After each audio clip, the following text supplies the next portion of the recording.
Well, there's no arguing that relationships are hard work. But what if there was a magic number you could reach to avoid conflict? Well, a new study has found it takes 5 positive interactions to cancel out one negative one in every partnership. So couples expert Melissa Ferrari is here to tell us how we can achieve this ideal ratio. Melissa, first of all, the number 5. Why is that important? Well, all relationships inevitably will have conflict and disagreements.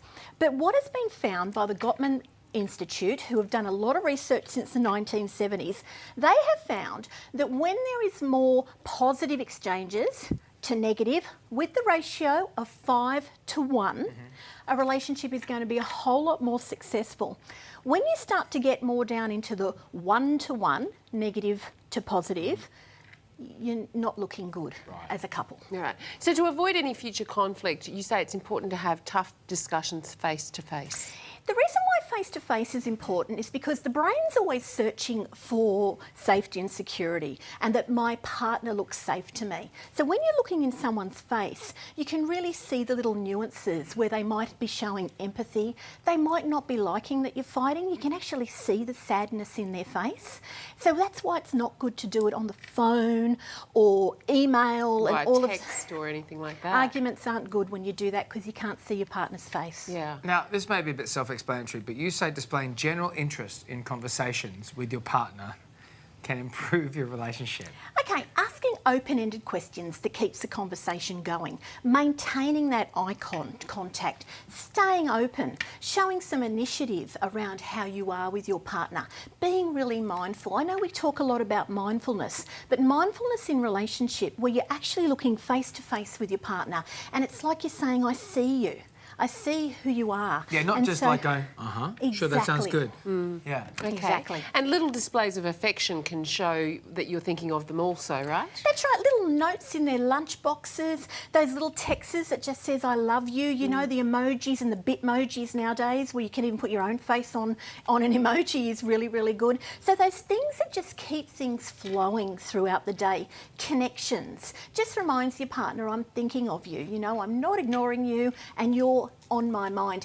Kids love to know that mum and dad are thinking about them, you know, that we are holding our kids in mind. Our partner's the same. So then, how can we get to that magic number? Let's say we're at a 2 to 1 ratio right now. Yes. How do I build that up to a 5? Okay, so as I said, take some initiative, be really conscious and decide I'm going to really get along with my partner. Investing in this is really going to be depositing into my piggy bank of relationships. Be really friendly, you know, friendly faces. Be engaging, like actually decide I'm going to have a bit of a joke with my partner for the next few minutes. Just because we're not on the run right now, we can actually talk to each other more. And so doing all of those kind of Mate, things... if you've got 5 minutes, you can have more than a joke. You could do that. We've talked about that before, I know. Yes, well, nothing builds up a 2 to a 4 more than a joke. That's right. That's right. No joke at all. No laughing matter unless it's me.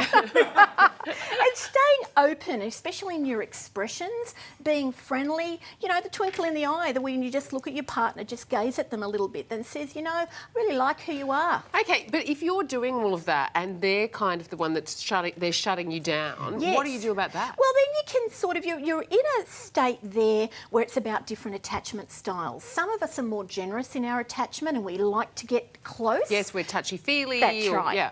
And then sometimes there's more a partner that's a little bit more avoidant. They're more sort of like, you know, I love you, but I'm just keeping that little bit of distance. I like to be on my own. I don't need you to help regulate me so much with my emotions. And so that can be difficult, but there's a great book for that. It's called Wired for Love by Dr. Stan Tacken, and he talks all about attachment styles. And it's a very, very good book to help understand these things. What's it called? Wired for Love? Wired for Love. Because we're all wired a different way. Exactly. Okay. And he explains when you get a bit more of an avoidant and an anxious person together, how you can actually bring that together so that the relationship's more productive and you can understand each other, get along and create that safety, security and closeness. Send a little sassy text right now.